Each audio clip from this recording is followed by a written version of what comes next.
అత్యుత్తమ ప్లేస్మెంట్స్ తో ఎంఎన్సీ కంపెనీలలో ఉద్యోగమే లక్ష్యమా? ఇంజనీరింగ్ చదవాలనే మీ పిల్లల కలని కేజీ రెడ్డి కాలేజ్ తో నిజం చేసుకోండి. Welcome to Aiden news. This is Pavan. So ప్రస్తుతం తెలంగాణలో గ్యాస్ కొరత ఉంది అని చెప్పేసి అంటున్నారు. సో ఆ విషయం గురించి ఒక క్లారిటీ తీసుకొని రావడానికి నేను హెచ్పి గ్యాస్ స్టేషన్ దగ్గరికి అయితే వచ్చాను. ప్రొపరేటర్ శ్రీనివాస్ గారు ఉన్నారు, వాళ్ళని క్లియర్ గా అడిగి తెలుసుకునే ప్రయత్నం అయితే చేద్దాం. Welcome to Aiden news. This is Pavan. So ప్రస్తుతం జరుగుతున్న యుద్ధం కారణంగా గ్యాస్ కొరత అనేది ఏర్పడిందని చెప్పేసి ప్రజలు నిన్నటి నుంచి చాలా భయాందోళన చెందుతున్నారు, ప్యానిక్ అవుతున్నారు. అసలు గ్యాస్ వస్తుందా రాదా, ఏంటి పరిస్థితి అని చెప్పేసి ఈ విధంగా జరుగుతుంది.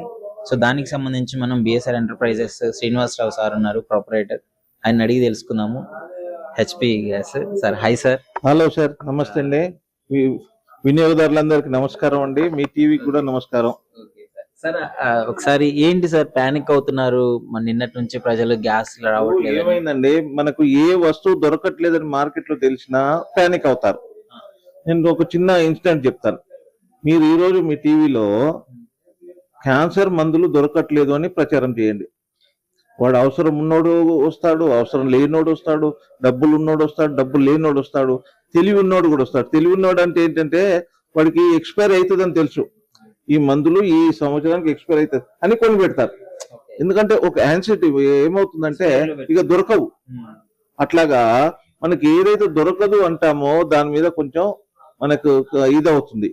కాబట్టి మనం ఇప్పుడు ఎక్కడ స్కార్సిటీ లేదండి.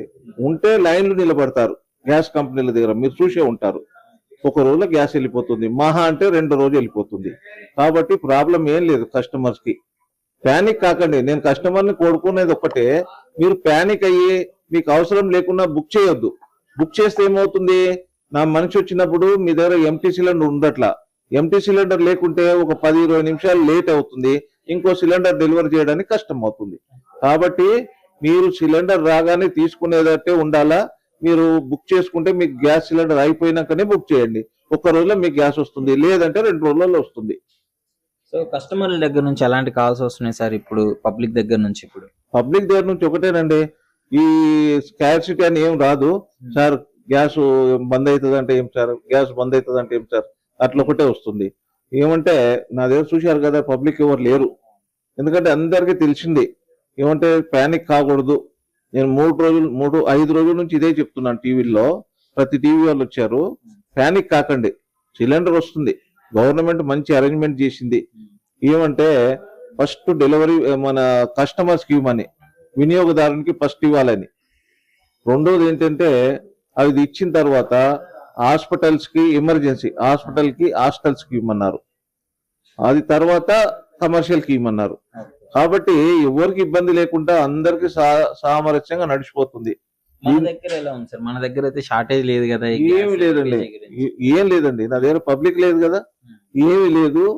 మేము కస్టమర్ కి ఇచ్చేస్తున్నాం, ఒక రోజులో ఇచ్చేస్తున్నాం. వాళ్ళు లేకుంటేనే 2వ రోజు ఇస్తున్నాం, లేదు అంటే డబ్బులు లేవు, సిలిండర్ లేదు అంటే నెక్స్ట్ డే వెళ్ళిపోతున్నాం. అట్లా ఇబ్బంది ఏం లేకుండా నడుస్తా ఉందండి ఇప్పటి వరకు అయితే. సో ఇంకోటి సార్, ఫ్యూచర్ లో ఏమన్నా వచ్చే ఛాన్సెస్ ఉన్నాయి ఇప్పుడు దీన్ని ఎల్పిజి పడిపోవడం వల్ల? ఇప్పుడు మనకి ఇగో చూడండి, మనకు ఎప్పుడు 85% ఇంపోర్ట్ చేస్తున్నాం. మన దగ్గర 15% అవుతుంది, 85% తీసుకొస్తున్నాం. గవర్నమెంట్ కూడా ఏం చెప్తుందంటే, ఇప్పుడు ఎక్కడైతే మనకు వార్ అవుతుందో అక్కడ నుంచి ఓన్లీ 20% 40% వస్తుంది, మిగిలింది అయితే బయటకు వెళ్ళి వస్తుంది అంటున్నారు. కాబట్టి దానికి ఎంత ఎఫెక్ట్ పడదు కదా. ఏం పడ్డా ఒక రోజు పడవచ్చు, కానీ అంత ఎఫెక్ట్ ఏం పడదు పబ్లిక్ కి. కాబట్టి ప్యానిక్ కాకండి. సో కరోనా క్రైసిస్ టైంలోనే మేనేజ్ ఇది ఏమంటే చూడండి, తెలంగాణ మూవ్మెంట్ లోనే ఎవరికి ఇబ్బంది కాకుండా గవర్నమెంట్ అరేంజ్మెంట్ చేసింది. అన్ని రోజులు గిర్ఫ్యూలు ఉన్నా, ప్లస్ కోవిడ్ టైంలో అందరూ తలుపులు వేసుకుని ఉన్నా కానీ మేము సప్లై చేసాం ఇంటింటికి తిరిగి. అలాంటప్పుడు ఏం ప్రాబ్లం లేదు, ఇప్పుడు కూడా రాదు. కాబట్టి దయచేసి పబ్లిక్ ఒకటే విన్నపం, మీరు ప్యానిక్ కాకండి, అన్నెసరిగా బుక్ చేయొద్దు. మీకు అవసరం ఉంటేనే బుక్ చేయండి, లేకుంటే లేదు.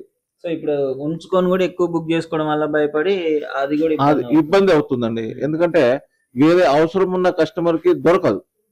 ఇప్పుడు మన దగ్గర ఉన్నది కదా, ఇంకోటి తెచ్చి పెట్టుకుందాం అని పబ్లిక్ లో ఉంటే ఇంకో వేరే వాళ్ళకి దొరకదు.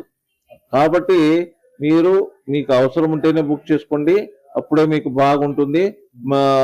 మీరు బాగుంటే మేము బాగుంటాం, మనం అంతా బాగుంటే దేశం బాగుంటుంది. కాబట్టి మనం ఎప్పుడు కూడా దేశానికి కొరకు ఆలోచించండి, మీ కొరకు ఆలోచించండి. మేము మీ కొరకు ఆలోచిస్తాం, మీరు మా కొరకు ఆలోచించండి. ఇంకోటి ఏంటంటే మీరు సేఫ్ ఉండడం, కస్టమర్ ఎప్పుడు సేఫ్ ఉండాలనే మేము అనుకుంటాం. ఎప్పుడు కూడా ఇబ్బంది పడొద్దు అనుకుంటాం. ఇప్పుడు ఏమవుతుంది, కొన్ని లీకేజ్లు అవుతాయి. ఎందుకు అవుతుంది? మన నెగ్లిజెన్స్ వల్ల. కాబట్టి మీరు అన్నం తినగానే చెయ్యట్లయితే కడుకుంటామో అలాగే వంట కాగానే రెగ్యులేటర్ కట్టేయండి, రెగ్యులేటర్ ఆఫ్ చేసేయండి. అప్పుడు మనకి ఎలాంటి లీకేజ్ రాదు, ప్రాబ్లం ఉండదు. దయచేసి ఈ విన్నపాన్ని మీరు రొటీన్ లో పెట్టుకోండి. Thank you. So thank you. చూసారు కదా క్లియర్ గా సార్ చాలా బాగా చెప్పారు. ఎవరు ప్యానిక్ అవ్వద్దు. సో గ్యాసెస్ మన దగ్గర ఎక్కడైతే యుద్ధం జరుగుతుందో అక్కడ 25% ఎంతో తీసుకుంటున్నాం అంటున్నారు. మిగతాదంతా మనకి బయట నుంచి వస్తుంది. సో ప్రాబ్లం ఏం లేదు, అంత ఎఫెక్ట్ కూడా పడదు. అందరికీ సరిపోని గ్యాస్ అయితే ఉంది, కొరత అయితే అస్సలు లేదు. బట్ ఇలా ఎవరైతే ఎక్స్ట్రా బుక్ చేసుకుంటున్నారో, గ్యాస్ ఉన్నా కానీ చెప్పేసి ఎక్స్ట్రా బుక్ చేసుకుని అక్కడ లేట్ అవ్వడం వల్ల కొంచెం ఈ ప్యానిక్ సిచ్యువేషన్ అయితే అయింది. సోషల్ మీడియాలో వీటిలలో ఇంకా ఎక్కువగా చెప్పడం వల్ల ప్రజలు భయపడిపోయి ఎక్కువగా తీసేసుకుంటున్నారు అంటున్నారు. సో అలాంటి ప్రాబ్లం ఏం లేదు, తెలంగాణ అలాంటి ప్రాబ్లం రాదు అని సార్ క్లియర్ గా చెప్తున్నారు. So thank you.